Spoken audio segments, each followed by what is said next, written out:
नमस्ते मित्रों। 22 अप्रैल 2025 दोपहर के करीब 2:30 बजे जम्मू कश्मीर के अनंतनाग डिस्ट्रिक्ट के पहलगांव एरिया में बिसारन की पहाड़ियों पर, जो पहलगांव से करीब 5 किलोमीटर की दूरी पर है, कुछ आतंकवादी मिलिट्री स्टाइल की ड्रेस पहनकर आसपास के फॉरेस्ट से बिसारन की पहाड़ी पर एंट्री लेते हैं, क्योंकि वो चाहते थे कि उन्हें कोई पहचान ना ले और वो आसानी से पहाड़ी में घुस जाए। पहाड़ी से घुसने के बाद टेररिस्ट कुछ टूरिस्ट से उनका धर्म पूछते हैं और उनका लिंक चेक करते हैं।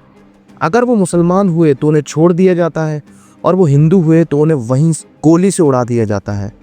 आपने आप बोले ना मुझे क्या बोलते भेलपुरी खा रहे थे, मेरा पति साइड में था, एक इंसान है उसने उसको गोली मार दी। यहाँ पे उसने बोला कि शायद मुस्लिम नहीं है, उसने उसको गोली मार दी। नहीं, आप टेंशन मत लो। अब बेटा आप यहाँ पे रहो, हम साथ में। मैडम ये जो भीड़ सब है प्रेशर, आप टेंशन मत लो। मेरे पति का बच्चा लो। हम बचा देगा, कोई बात नहीं। भाई तो करेंगे दब सुमन युवा डिजाइन किया है। ठीक है हम बचा देंगे ना, आप टेंशन मत लो। मैं आ रहा हूँ। मैं कहाँ पे आपका ये हस्बैंड क्या हुआ, इसको क्या हुआ? Please ask for help. We don't need Okay, don't worry. You okay? You need a water, sir? Sir, we'll manage. Just ask for help. जब उनकी वाइफ उनसे कहते हैं कि हमें भी मार दो, तो उनका कहना होता है कि जाओ मोदी से कह देना, और उन सभी लेडीज़ों को छोड़ दिया जाता है। एक सर्वाइवल पल्लवी जो कर्नाटका से है और जम्मू कश्मीर घूमने आए थे, उन्होंने बताया कि उनके हस्बैंड से पूछा गया आर यू मुस्लिम। उनके हस्बैंड ने नहीं कहा तो उनके हस्बैंड के माथे पर गोली दे दी गई। और इसी तरह आईवी ऑफिसर मनीष रंजन को उनकी फैमिली के सामने उन्हें गोली से उड़ा दिया गया। इन शख्स का नाम मंजुनाथ राव है। मंजुनाथ शिवमोगा कर्नाटक से हम इंडियन ट्रैवल स्टोर्स में बुक करके कश्मीर प्रवास में आए हैं। अब हमारा कश्मीर टूर का दूसरा दिन है। कल हम बोट हाउस में ठहरे थे। बोट हाउस तो बहुत अच्छा था। अब हम शिकारा राइड कर रहे हैं। कश्मीर में शिकारा राइड करवा रहे हैं मोहम्मद रफीक जी, और हमारा सब टूर ऑर्गेनाइज किया है काजल Thakur ji, Indian travel store से। बहुत अच्छा लगा, बहुत अच्छा सर्विस। धन्यवाद, थैंक यू काजल। ये अपनी वाइफ के साथ कश्मीर घूमने आए थे और इन्हें क्या पता था कि ये इनकी लास्ट वीडियो होगी। इन्हें भी उन टेररिस्ट द्वारा मौत के घाट सुला दिया गया और इसी तरीके से करीब 26 से 28 लोगों को मौत के घाट सुला दिया गया। अरे नहीं हम लोग फौज हैं। हम लोग बैठो हम लोग फौज हैं। बैठो अरे हम लोग फौजी हैं, कुछ नहीं करेंगे। आपकी सेफ्टी के लिए आए हैं। बैठो आपकी सेफ्टी के लिए आए हैं। हम इंडियन आर्मी हैं। बैठो। ये इंडियन आर्मी। आप लोग कहाँ से आए हो? कहाँ से आए आप लोग? आपके बच्चे कुछ नहीं करेंगे। थोड़ा बताइए हुआ पति को मार दिया?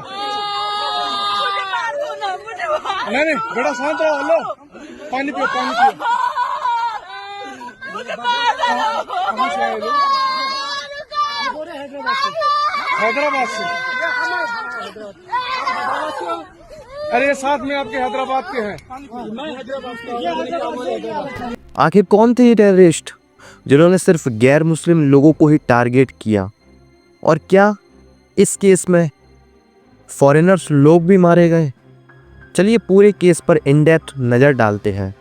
इनिशियल रिपोर्ट में 5 डेथ और मल्टीपल इंजरीज बताई गई, लेकिन बाद में कंफर्म्ड हुआ कि करीब 28 लोगों को मौत के घाट उतार दिया गया है, जिसमें 2 फॉरेनर्स थे, एक इजरायली और एक इटालियन, 2 लोकल्स थे और एक नेवी लेफ्टिनेंट विनय नरवर, जिनकी एज करीब 26 साल थी और उनकी 16 अप्रैल 2025 को शादी हुई थी। विजय नरवाल के घर अभी शादी की रस्म अच्छे से ख़त्म भी नहीं हुई थी। उससे पहले विजय नरवाल को मौत की घाट सुला दिया गया, लेकिन अटैक के कुछ समय बाद इस पूरे अटैक की जिम्मेदारी टीआरएफ ने ली। टीआरएफ ने दावा किया कि अटैक डेमोग्राफिक चेंज के अगेंस्ट था।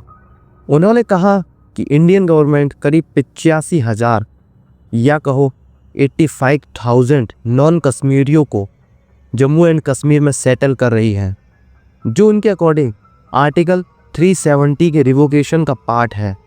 डेमोग्राफिक चेंज का मतलब है किसी एरिया के पॉपुलेशन में बदलाव, जैसे कि रिलीजन, एथनिसिटी, लैंग्वेज और कल्चरल बैकग्राउंड के हिसाब से लोगों का स्ट्रक्चर चेंज करना।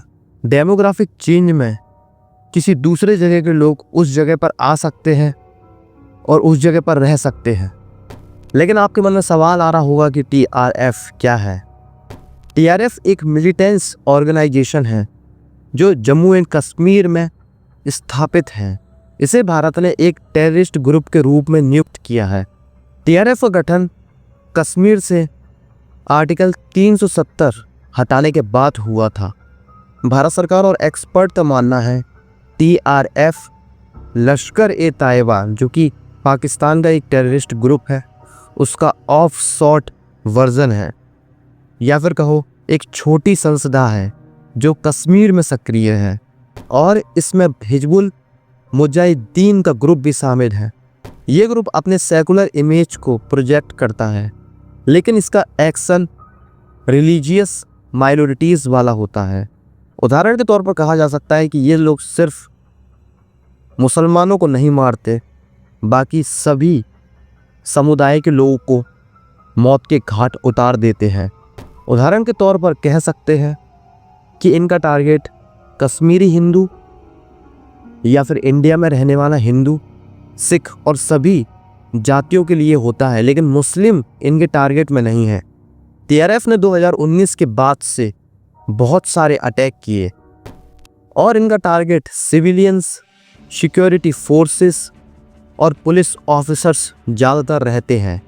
ये ग्रुप गोरिल्ला वॉरफेयर टैक्टिक्स और सोशल मीडिया पर प्रोपेगेंडा के तहत अपना ऑपरेशन चलाता है।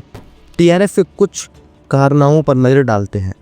8 जून 2020 TRF में कश्मीरी पंडित जो कि सरपंच थे, उन्हें मौत के घाट उतार दिया गया, जिसके चलते पूरे कश्मीर में सांप्रदायिक तनाव बढ़ा।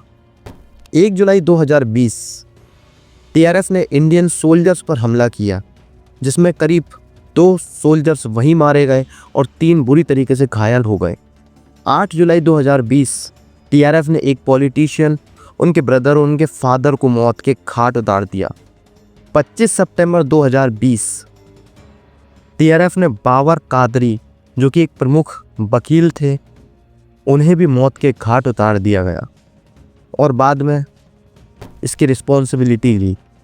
8 नवंबर 2020 TRF के अगेंस्ट एक सर्च ऑपरेशन चलाया गया, जिसमें करीब 3 आर्मी मैन और 1 BSF पर्सन मारा गया।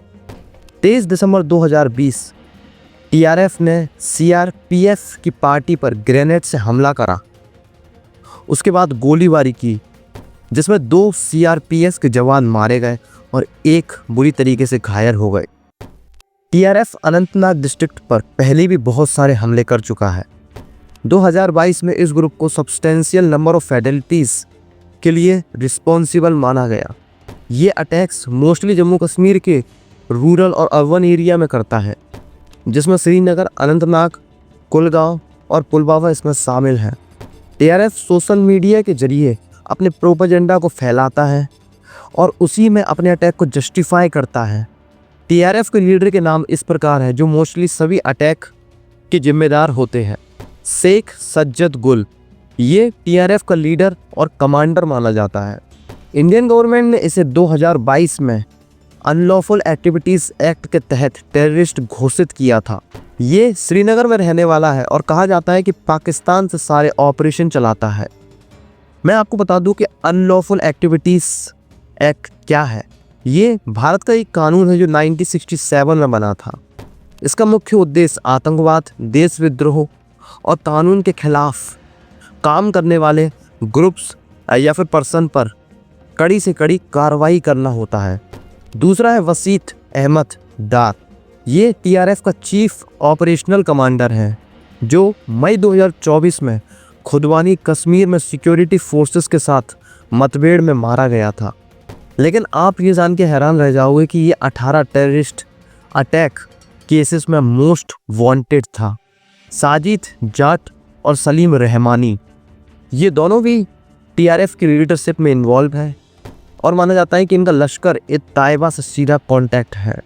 और टीआरएफ को मास्टरमाइंड, जिसे हाफिज सईद भी कहा जाता है, सभी टेररिस्ट अटैक की प्लानिंग हाफिज सईद के द्वारा ही होती है। लेकिन आपके मन में सवाल होगा कि लश्कर ए ताइबा क्या है, तो चलिए मैं आपको बताता हूँ। लश्कर ए ताइबा, जिसका मतलब है आर्मी ऑफ प्योर या फिर शुद्धों की सेना, ये एक Pakistan based Islamic terrorist organisation है जो 1980s के दौरान अफ़गानिस्तान के कुलार प्रोविंस में स्थापित हुई थी। इसकी फाउंडिंग हाफिज सईद, अब्दुल्ला आजम और जफ़र इकबाल ने की और इसे ओसामा बिन लादेन से फाइनेंशियली सपोर्ट भी मिला। लश्कर ए ताइबा को शॉर्ट में LET भी कहा जाता है। LET का मोटिव है कश्मीर को इंडिया से हटाना और पाकिस्तान में मर्ज करना और पूरी इंडिया में मुस्लिम रूल्स स्थापित करना, जो कि इम्पॉसिबल है। 2001 का इंडियन पार्लियामेंट अटैक हो या फिर 2006 का मुंबई ट्रेन बॉम्बिंग अटैक, 2008 का मुंबई अटैक हो या फिर 2017 का अमरनाथ यात्रा अटैक, सभी को लश्कर ए ताइबा के द्वारा किया गया है। LET को इंडिया, UK, USA और मोस्टली सभी देशों ने टेररिस्ट ऑर्गेनाइजेशन डिक्लेयर किया है और यहाँ तक कि पाकिस्तान में भी ये ऑफिशियली बैंड है। लेकिन वहाँ पर इसकी एक्टिविटीज़ लगातार होती रहती हैं क्योंकि LET को जमात उद दावा से फंडिंग मिलती है। चलिए मैं आपको बता देता हूँ कि जमात उल दावा क्या है।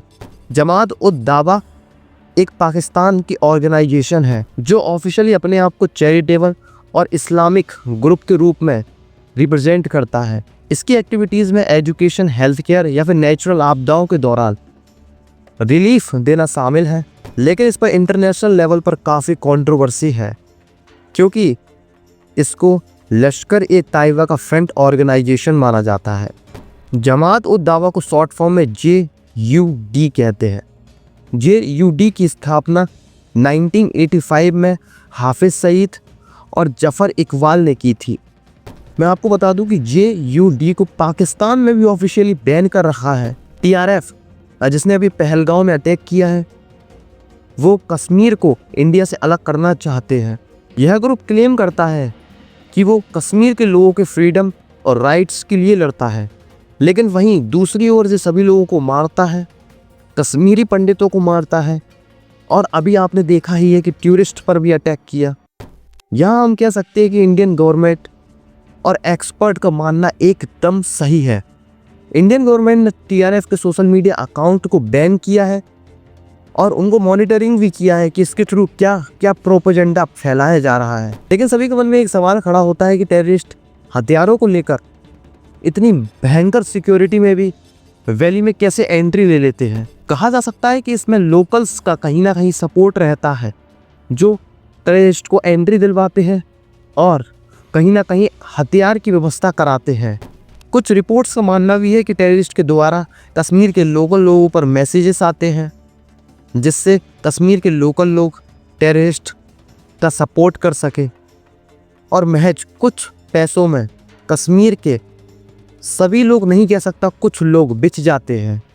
इसलिए गवर्नमेंट द्वारा कुछ स्कीम भी लाई गई जिससे कश्मीर के लोग अधिक से अधिक इनकम सोर्स से जनरेट कर सकें और टेररिस्ट द्वारा दिए हुए कुछ पैसों को एक्सेप्ट ना करें और उनके प्लान में शामिल ना हो। गवर्नमेंट ने जम्मू कश्मीर में पीस और डेवलपमेंट स्थापित करने के लिए इंफ्रास्ट्रक्चर प्रोजेक्ट और एम्प्लॉयज़ स्कीम भी चलाए हैं। अटैक के बाद सिक्योरिटी फोर्सेस जिसमें आर्मी, CRPF और पुलिस बेसारन की पहाड़ियों पर पहुंच गए। पूरे एरिया को कॉर्डर ऑफ कर दिया गया और टेररिस्ट के खिलाफ एंटी टेररिस्ट ऑपरेशन चालू हुआ। रेस्क्यू एफर्ट चैलेंजिंग था क्योंकि पूरा एरिया व्हीकल एक्सेसिबल नहीं था। लोकल रेसिडेंशियल लोगों ने वहां पर हुए इंजर्ड लोगों को हॉस्पिटल तक पहुंचाया और एक मिलिट्री चॉपर भी एवैक्यूएशन के लिए यूज हुआ। जम्मू एंड कश्मीर में गवर्नमेंट ने 24/7 हेल्पलाइन सेटअप किया टूरिस्ट के लिए। जब ये वीडियो शूट की जा रही है उस टाइम सिक्योरिटी फोर्सेस द्वारा कंटिन्यू ऑपरेशन जारी है और पूरा देश जल्द से जल्द टेररिस्ट को पकड़ने के लिए दुआ कर रहा है। लेकिन कहा जा सकता है कि इस टाइम टेररिस्ट का मुख्य अटैक हिंदू या फिर कहो नॉन मुस्लिम पर सीधा सीधा था। टेररिस्ट का मोटिव इस केस के द्वारा टूरिस्ट और जो इंडिया के लोग कश्मीर में जा रहे हैं फिर कहीं भी कोई भी कंट्री के लोग कश्मीर में जा रहे हैं उसे रोकना है, जिससे जम्मू एंड कश्मीर की इकोनॉमी पर फर्क पड़े। क्योंकि 2024 में करीब 3.5 मिलियन लोगों ने कश्मीर विजिट किया था। यह अटैक अमरनाथ यात्रा के रजिस्ट्रेशन होने के कुछ वीक बाद हुआ। टेररिस्ट का मोटिव था कि अमरनाथ यात्रा में कोई ना आए, क्योंकि इस अटैक के बाद सभी लोग डर चुके हैं। टाइमिंग भी सिग्निफिकेंट है क्योंकि यूएस के vice president JD Vance India में पर्सनल विजिट पर है और प्राइम मिनिस्टर पीएम मोदी भी साउथ अफ्रीका चले गए थे, जिससे ग्लोबल अटेंशन ड्रॉ करने की कोशिश हो सकती है। मैं आपको बता दूं कि अटैक से पहले इंटेलिजेंस रिपोर्ट में टीआरएफ के फैल्कन स्क्वाड के अटैक का अलर्ट था, लेकिन सिक्योरिटी द्वारा कोई स्पेसिफिक एक्शन नहीं लिया गया। इसके बाद पीडीपी लीडर महबूबा मुफ्ती ने सिक्योरिटी लैप्स पर इन्वेस्टिगेशन करने की डिमांड रखी। यूनियन होम मिनिस्टर अटैक के तुरंत बाद श्रीनगर पहुंचे और high level security review meeting की। पीएम मोदी ने उन्हें साइड विजिट करने और स्ट्रिक्ट मेजर लेने के डायरेक्टिव दिए। Indian army line of control LOC पर इस समय अलर्ट मोड पर है।